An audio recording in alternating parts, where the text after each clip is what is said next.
This is Dr. Maniac versus Robby Schwartz, Chapter 20. Never see them again? Her words sent a chill down my back. I don't understand, I stammered. Where are they? What have you done with them? The two supervillains didn't answer. They each took an end of the heavy net and lifted it high. I scrambled out from under it. I tried to run. I had to get away from them. I had to get help. Maybe Officer Rawls would believe me now. I took 4 or 5 running steps. Then my sneakers slid out from under me, and I fell face down on ice again. Dr. Maniac moved quickly to pick me up. He brushed ice off the front of my t-shirt. Don't worry, I have skates in your size, he said. You can join the show. He pulled a pair of skates from a large box and handed them to me. Start skating 24 hours. You'll get used to it. Good exercise. I'm not going to skate, I said. Not until you tell me where Sam and Brooke are. Dr. Maniac's face twisted in anger. If you don't skate, he said, I'll tickle you till you puke. You're crazy, I cried. I'm not crazy. I'm a maniac, he screamed. The Scarlet patted my head. Better put on the skates, she said softly. I've watched him tickle people. It isn't pretty. I gazed over her scarlet shoulders to the door. Could I dart past them and make it out of there before they grabbed me? The other 2 kids had started skating back and forth again. No way I wanted to join them. I knew once I started, they'd never let me stop. Then I saw a blur of purple at the other end of the ice rink. The 2 supervillains saw it too. We stared as the blur grew larger. I blinked in disbelief. As the purple rage came sliding over the ice to us, both fists raised. Know what really bites my giraffe? He boomed. Having to rescue kids and battle you 2 skunks again. He let out an angry roar. Yay, I cheered, but then I heard Dr. Maniac whisper to the Scarlet, don't worry. I know how to handle this red-faced rooster. Let these kids go, the purple rage shouted. Dr. Maniac put his hands on his bulging waist, tossed back his head, and laughed. The Scarlet copied him. She opened her red lips wide and laughed too. The rage's face grew redder. His eyes nearly popped out of his head. Maybe you didn't hear me, he screamed. I said let the kids go, or you will face the rage of the purple rage. Dr. Maniac shook his head and giggled. The Scarlet hee-hawed, slapping her knees. The rage's face was bright purple now. His cheeks puffed out. His nostrils flared. His chest heaved as he struggled to breathe. Feel my rage, he boomed. The 2 villains laughed and giggled. They laughed so hard their faces were wet with tears. The purple rage shot both fists high above his head. His chest ballooned out. His eyes bulged. He let out a furious roar. And he exploded. Just like that. Pop. And he burst apart into a million icky pieces. The pieces flew all over the ice. Dr. Maniac grinned at the Scarlet. I told you I knew how to handle him. Easy as sitting on a lemon meringue pie. Just make him really, really, really angry and he'll bust. Ha ha ha ha ha. He shoved the skates back into my hands. Okay, he said, we don't have to worry about him anymore. Start skating. Chapter 22. Excuse me, Chapter 21. I pulled on the skates and started to slide back and forth across the big rink with the other 2 kids. I had no choice. I had a million questions I wanted to ask, but the 3 of us didn't talk. Too scared, I guess. The only sound was the scrape of our skates on the hard surface. I couldn't stop thinking about Sam and Brooke. If Dr. Maniac had grabbed them both, why weren't they here skating with us? Why did the Scarlet say they were gone for good? Just forget about them. You'll never see them again. Every time I heard those words in my mind, my stomach tightened. My legs became weak. I felt sick. There were big, blobby pieces of the purple rage all over the ice. We had to skate carefully around them. It was totally gross. If only he had controlled his anger.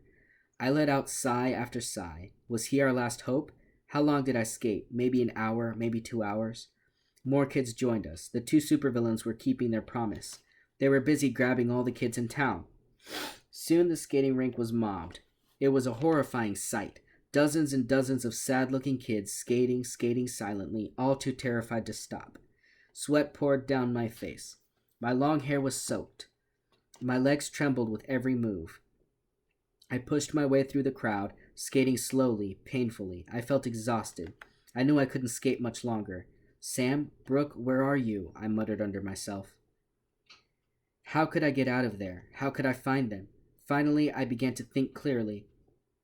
There were at least 200 kids trapped here, and there were only 2 supervillains. We had them totally outnumbered. If we all scampered for the exit, some of us might get stopped, but a lot of us would escape. And we could get help for the others.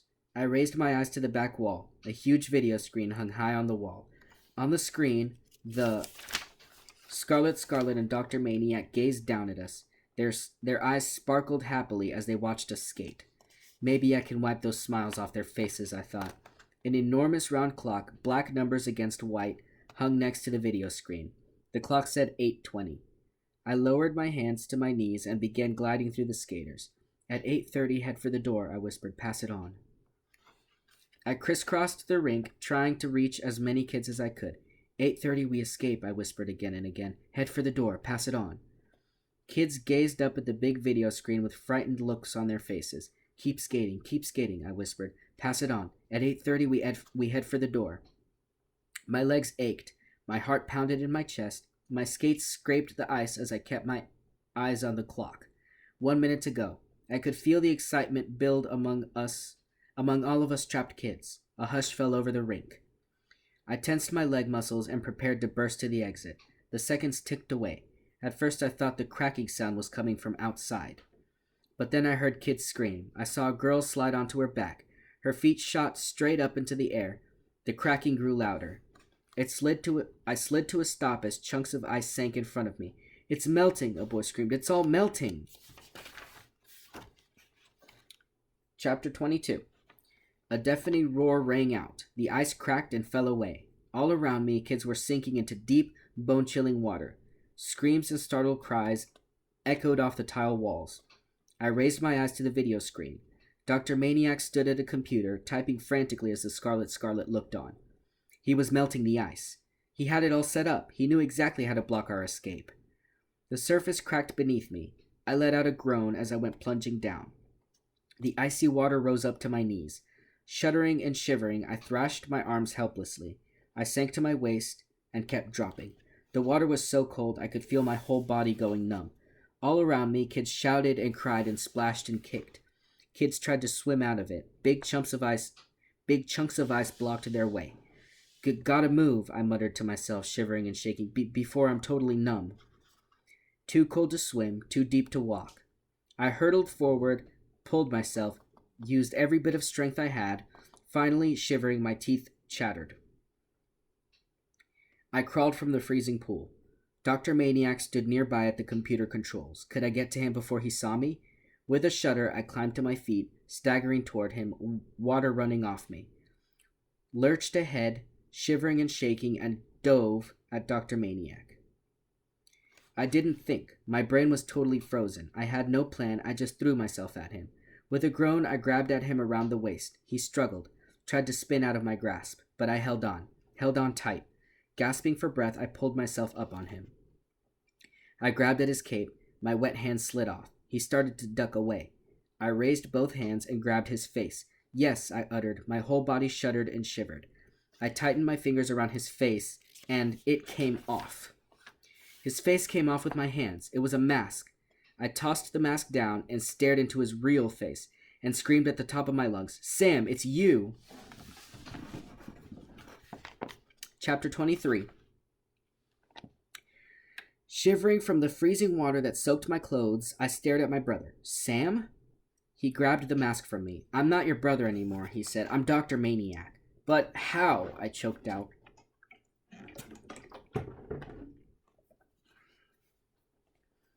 The Scarlet stepped between us. Don't ask questions, she snapped. She lifted her mask so I could see her real face. Brooke, I gasped. You too?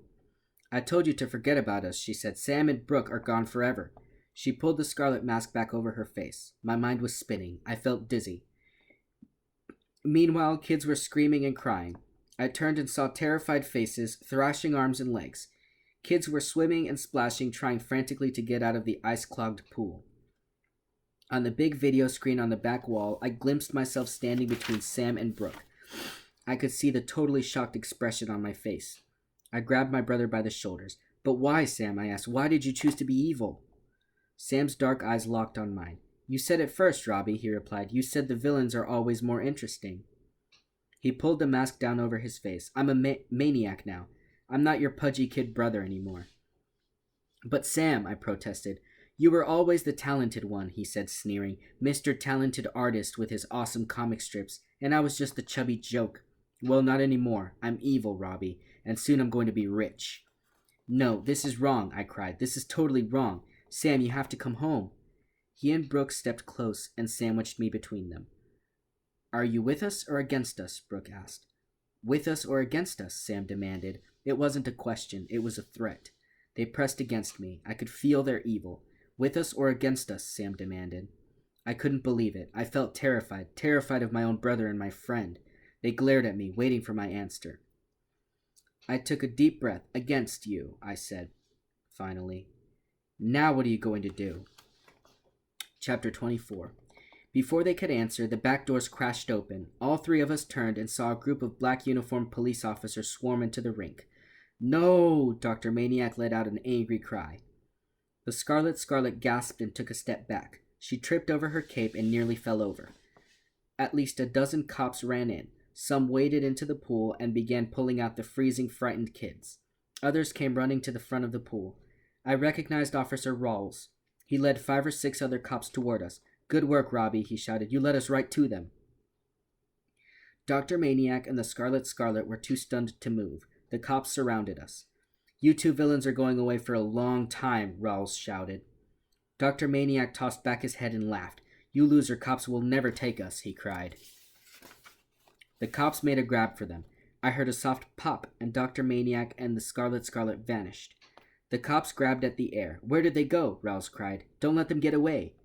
I pointed to the huge video screen at the back of the wall. There they are, I shouted. Yes, the two villains stared down at us from the big screen. The world will never be safe from us, the Scarlet shouted. Dr. Maniac laughed his hyena laugh again. She's right, he declared. When she's right, she's right. She's as right as a mongoose at a picnic. You are all doomed. I glanced at the computer near the wall, and suddenly I had an idea. A frightening idea, but an idea that just might work. I moved to the computer keyboard. I hesitated. I didn't want to do it. I really didn't, but I had no choice. I raised my finger to the keyboard, and I pressed the delete key. And with another pop, Dr. Maniac and the Scarlet vanished from the video screen. Vanished for good.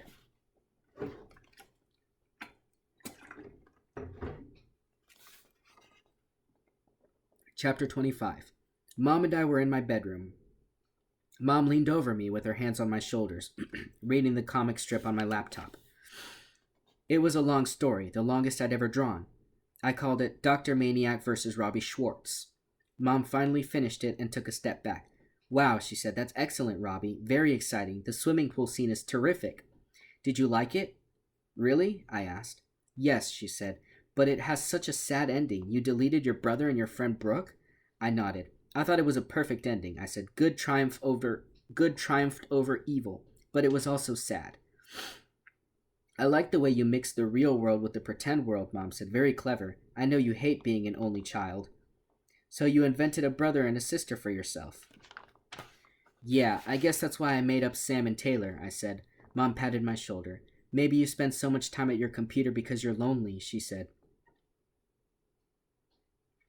I'm not lonely, Mom, I replied. I just like to make up stories. Well, that's good, Mom said.